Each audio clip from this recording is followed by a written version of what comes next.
بسم اللہ الرحمن الرحیم۔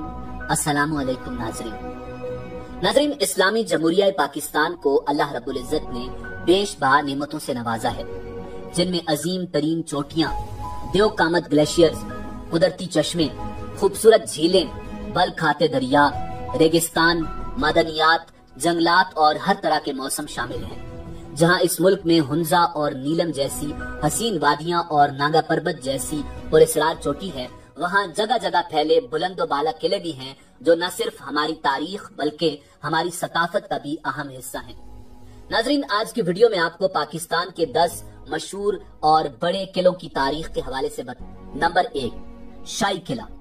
ناظرین، یوں تو پاکستان میں بے شمار قلعے ہیں، مگر ان سب میں جو شہرت لاہور کے شاہی قلعے کے حصے میں آئی ہے وہ کسی اور قلعے کو نصیب نہ ہو سکی۔ مغل شہنشاہ اکبر کے دور میں بنایا گیا یہ قلعہ آج بھی پرانے لاہور کے شمال مغربی کونے میں آن بان اور شان کے ساتھ ایستادہ ہے۔ کہتے ہیں کہ جب محمود غزنوی نے اس علاقے کو فتح کیا تب اس جگہ ایک مٹی کا قلعہ تھا، جسے بعد میں اکبر بادشاہ نے گرا کر ایک جدید طرز کا شاندار قلعہ تعمیر کروایا۔ اکبر بادشاہ کے بعد آنے والے ہر مغل بادشاہ، یہاں تک کہ سکھوں اور انگریزوں نے بھی قلعے کے اندر مختلف دیواروں، محلوں اور کمروں کا اضافہ کیا۔ شہنشاہ جہانگیر نے باغات کو توسیع دی اور محل بنوائے۔ شاہ جہان نے دیوان خاص اور موتی مسجد کا اضافہ کیا، جبکہ اورنگزیب عالمگیر نے حضوری باغ کی طرف کھلنے والا قلعے کا مرکزی دروازہ بنوایا جو بادشاہی مسجد کے عین سامنے واقع ہے۔ قلعے کے اندر شیش محل، میوزیم، باردری، موتی مسجد، فوارے اور بہت سی قدیم و خوبصورت جگہ ہیں جہاں صبح سے شام تک عوام الناس کا رش لگا رہتا ہے۔ نمبر 2، قلعہ دھیراوڑ۔ ناظرین، پنجاب کے ضلع اور سابقہ ریاست بہاولپور میں واقع قلعہ دھیراوڑ ڈیرہ نواب صاحب سے 48 کلومیٹر جنوب میں واقع ہے۔ صحرائے چولستان کے وسط میں کسی بہت بڑے دیو کی طرح ایستادہ اس عظیم الشان قلعے کے 40 برج میلوں دور سے ہی نظر آ جاتے ہیں۔ اس قلعے کو 9ویں صدی میں ہندو راجپوت حکمران رائے راجہ بھٹی نے تعمیر کروایا۔ ابتدا میں اسے ڈیرہ راول کے نام سے جانا جاتا تھا، جو ڈیرہ راور کے بعد دھیراوڑ بن گیا۔ راجستھانی طرز پہ بنے اس قلعے کی سب سے اہم خاصیت یہ ہے کہ اس کے تمام 40 برجوں کا ڈیزائن ایک دوسرے سے مختلف ہے۔ قلعے کے اندر ریاست بہاولپور کے سابقہ نوابوں اور ان کے خاندانوں کی قبریں ہیں اور ان کے مقبروں پر نیلے رنگ کی خوبصورت ٹائلوں کا کام کیا گیا ہے۔ بہاولپور ڈیزرٹ جیپ ریلی کے انعقاد سے اس علاقے میں سیاحت کو فروغ ملا ہے اور ہر سال ہزاروں لوگ اس قلعے کو دیکھنے آتے ہیں۔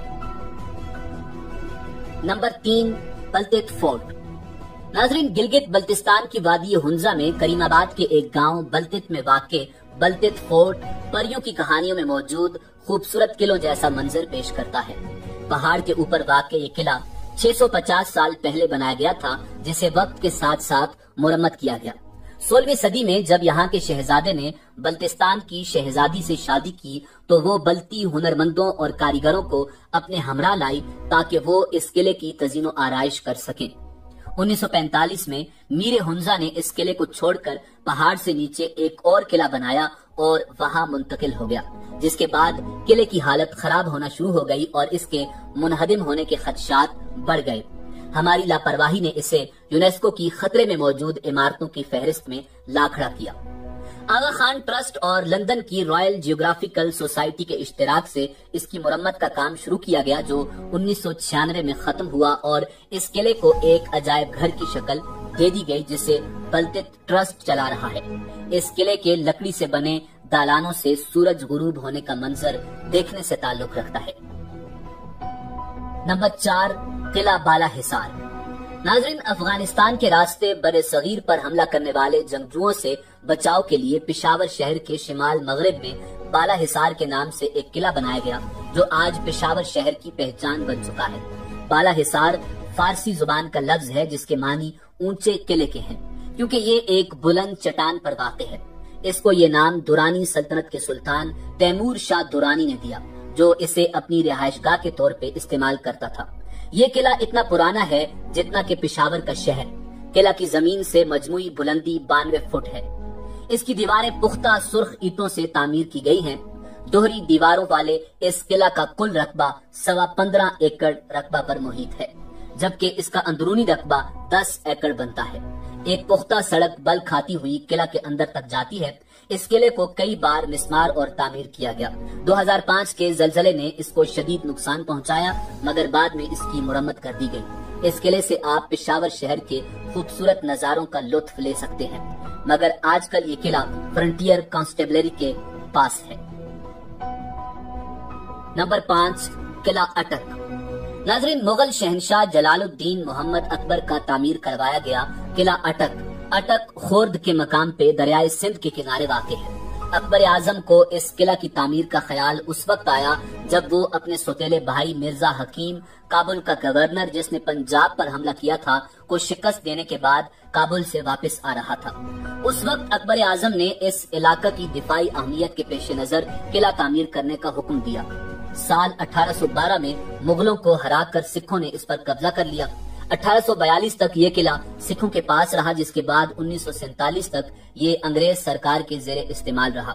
बरतानिया का वजीर आजम एंथोनी एडन 1901 में इसी किले में एक फौजी के घर पैदा हुआ। इस किले की जो चीज सयाहों को अपनी जानिब खींचती है वो है इसके खूबसूरत दरवाजे, लंबी और मजबूत दीवार, तुर्क स्टाइल के गुसलखाने और जेर जमीन सुरंगें। किले के 4 दरवाजे हैं जिनके नाम मोरी दरवाजा, काबली दरवाजा, लाहौरी दरवाजा और दिल्ली दरवाजा है।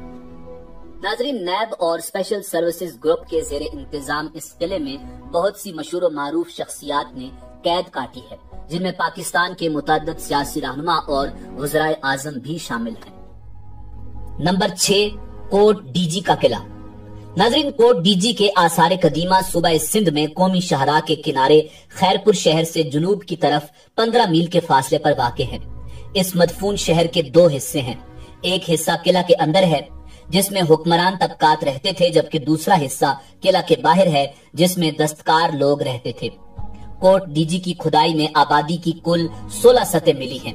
सबसे ऊपर की 3 सतह वादी सिंध की नुमाइंदा हैं, जबकि सतह 4 से 16 तक जो सबसे नीचे हैं कबल सिंध तहजीब के आसार मिले हैं।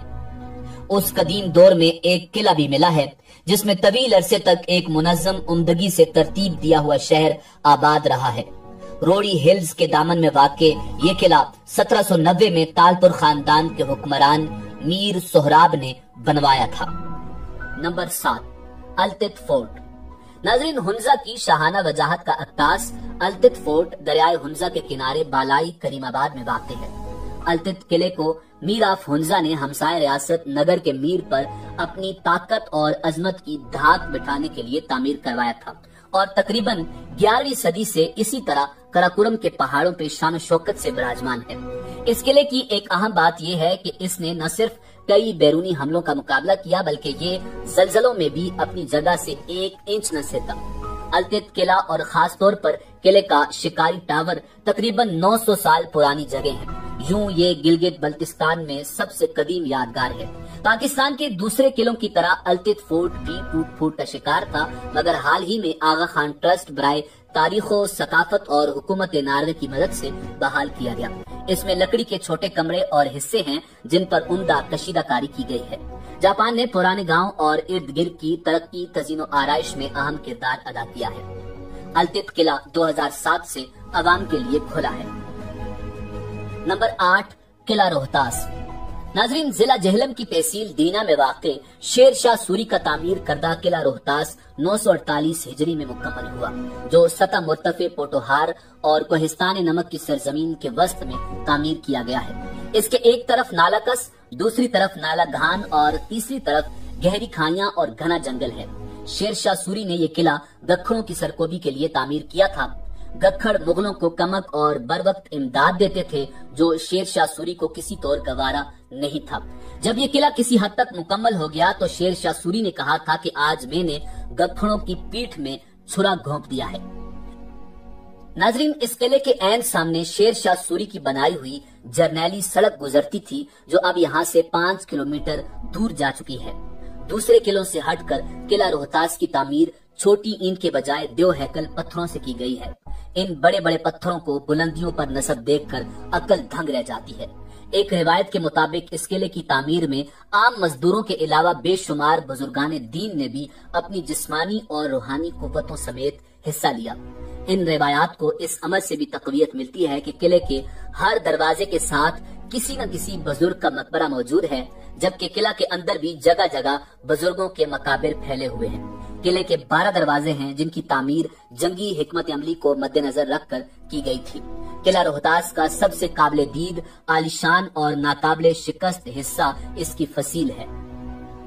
इस पर 68 बुर्ज, 184 बुर्जियां, 6,881 कगरे और 8,556 सीढ़ियां हैं, जो फन तामीर का नादिर नमूना है। इसके बुर्ज सिर्फ फसील की खूबसूरती में ही इजाफा नहीं करते, बल्कि ये किले के मजबूत तरीन दिफाई हिसार में भी अहम किरदार अदा करते हैं। किले के अंदर शाही मस्जिद, हवेली, मानसिंह, रानी महल, तालाब, कुएं, फांसी घाट, अजायब घर और एक लंगर खाना भी है। ये किला अपनी तर्ज तामीर की बदौलत अक़वाम मुत्तहिदा के ज़ेली इदारे यूनेस्को के आलमी सकाफती विरसे में शामिल मकामात में से एक है। नंबर 9, किला रानी कोट। नाज़रीन, दुनिया का सबसे बड़ा किला रानी कोट, जिसे अजीम दीवार सिंध भी कहा जाता है, जिला जामशोरो के इलाके सुन से 30 किलोमीटर जनूब मगरिब में कोहे कीर्थर की बेआबो गिया सरजमीन पर बनाया गया है। चूने के पत्थर की चट्टान पर बने इस किले के 4 दरवाजे हैं। इस किले की तामीर के बारे में बहुत सी कयासाराइयां हैं, मगर ये बात यकीन से नहीं कही जा सकती कि किला रानी कोट की बुनियाद किसने और कब रखी थी और किस दुश्मन से बचने के लिए रखी थी। ताहम महकमा आसार कदीमा की खुदाई के दौरान मिलने वाले इशारात से पता चलता है कि ये 2000 साल से भी पहले तामीर किया गया था। मगर हैरानकुन बात यह है कि इस किले का जिक्र तारीख में सिर्फ उस वक्त मिलता है जब मीरपुर खास के मीर शेर मोहम्मद तालपुर ने 18वीं सदी में इस किले की मुरम्मत करवाई। 10 मीटर तक बुलंद इस किले की दीवारें जिप्सम और चूने के पत्थर से बनाई गई हैं। ये किला भी यूनेस्को के आलमी सकाफती विरसे का हिस्सा है। नंबर 10, किला रबात। नाज़रीन, रावलपिंडी से मशरिक की तरफ जरनैली सड़क पर सफर करते हुए 17 किलोमीटर के फासले पर एक गांव आता है जिसे रबात कहते हैं। इस गांव से जरा आगे एक शानदार तारीखी किला आ जाता है। ये किला रबात है। गांव का नाम भी इसी मुनासबत से है। इसका फन तामीर इस बात की अक्कासी करता है कि ये किला नुमा सराय 15वीं सदी के शुरू में सलातीन दहली के जमाने में तामीर हुई थी, मगर इस किले को सुल्तान महमूद गजनवी के बेटे मसूद के साथ मंसूब किया जाता है। किला तकरीबन मुरब्बा शक्ल में है और इसके 2 बड़े दरवाजे हैं और एक मस्जिद के 3 बड़े कमरे गुंबद की शक्ल में नजर आते हैं और ये तकरीबन बेहतर हालत में है। इसकी फसील के साथ साथ बहुत से छोटे छोटे कमरे बने हुए हैं जो दिफाई लिहाज से अहमियत के हामिल हैं। किला के मरकज में कई कब्रें हैं। क़याम पाकिस्तान के बाद किला को महकमा औकाफ की निगरानी में दे दिया गया और इसका नाम शाही किला रख दिया गया, जिसमें एक मस्जिद भी वाक़ है जो आज भी आबाद है और कदीम दौर की याद दिलाती है। नाजरीन, उम्मीद है कि आपको हमारी वीडियो पसंद आई होगी। मिलते हैं बहुत जल्द एक नई तारीखी और मालूमाती वीडियो के साथ।